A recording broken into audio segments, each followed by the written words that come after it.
I never heard of this, but Rhode Island is known for pizza strips. I looked up some reviews and found D. Palmieri's. These pizza strips are cold pizzas with no cheese, 60 cents each. Ah! Change my shirt now. Oh man.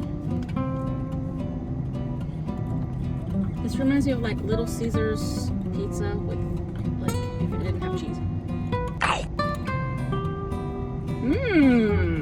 No, not Little Caesars indeed, no. I like that. It's like oily, garlicky, saucy. Sauce is very rich, tomatoey, like real tomatoes. Oh yeah, oh yeah. Yes, on the Rhode Island pizza strips, yes.